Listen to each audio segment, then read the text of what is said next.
For what purpose does the member from Washington rise? Madam Chair, I've got an amendment at the desk, and I'd like to ask it considered read. Without objection, the reading of the amendment is dispensed with. The member from Washington is recognized for 5 minutes on the amendment. Thank you, Madam Chair and members of the committee.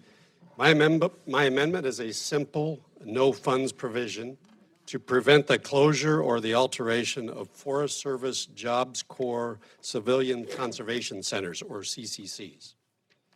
The administration just recently announced a major disruption of these centers, including closing 9 out of the 25 facilities around the country and transferring operations for the others from the U.S. Forest Service into the Department of Labor.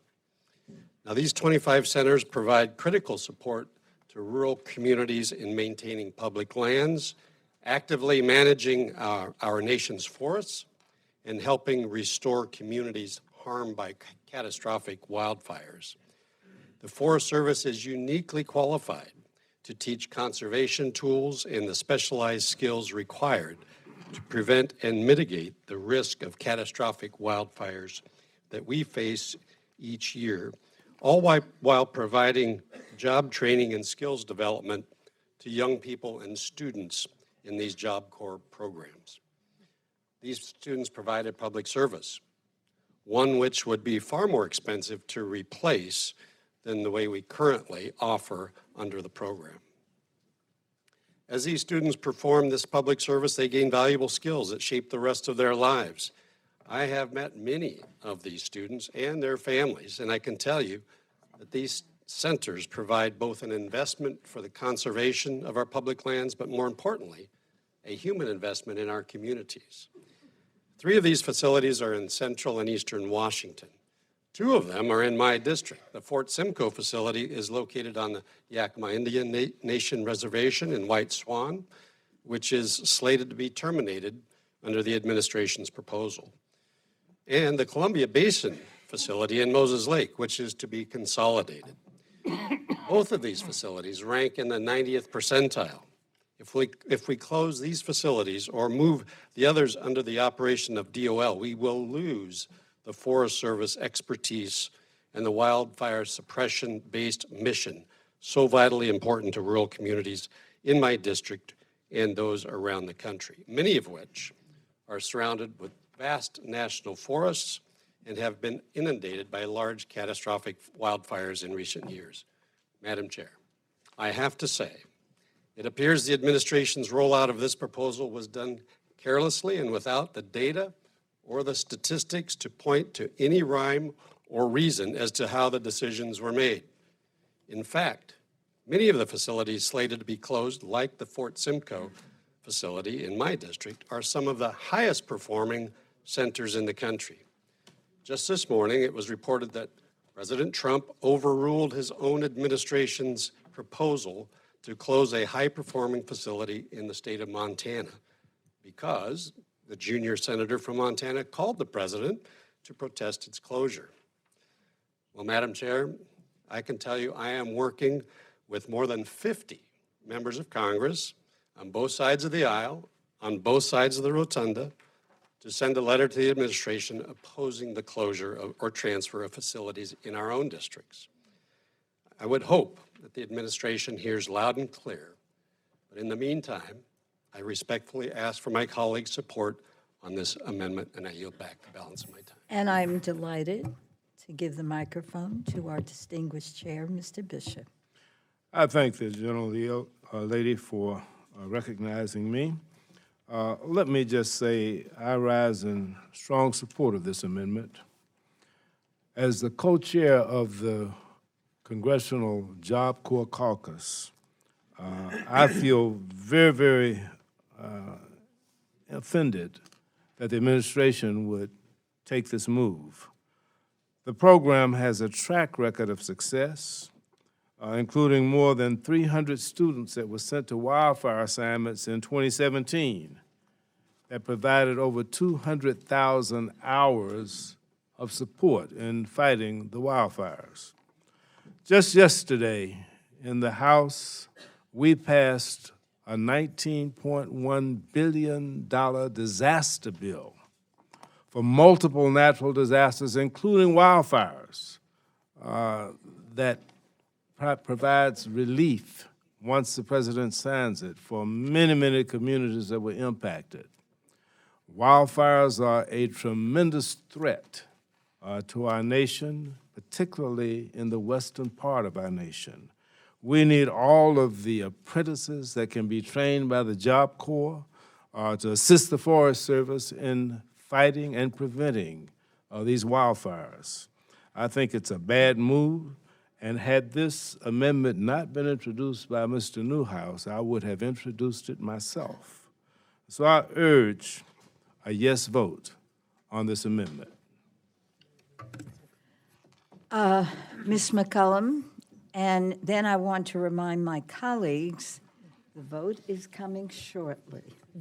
Ms. McCullum. Thank you, Madam Chair. I strongly support continuing to operate the Civilian Conservation Corps.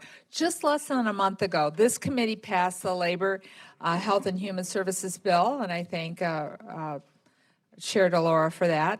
And we rejected the president's budget proposal to cut funding to Job Corps and close these centers. So we've taken a position that we support these centers.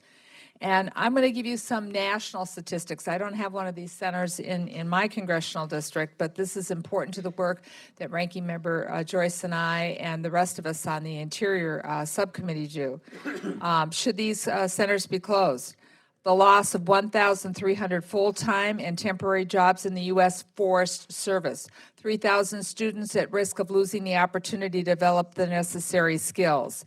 And then students at these centers, they support the Forest Service in conservation, forest restoration, which is important to drinking water, and wildland firing. We're entering another season, as the chair pointed out. This administration would propose to cut these Forest Service centers, which provide 370,000 hours of student work in wildfire prevention and suppression.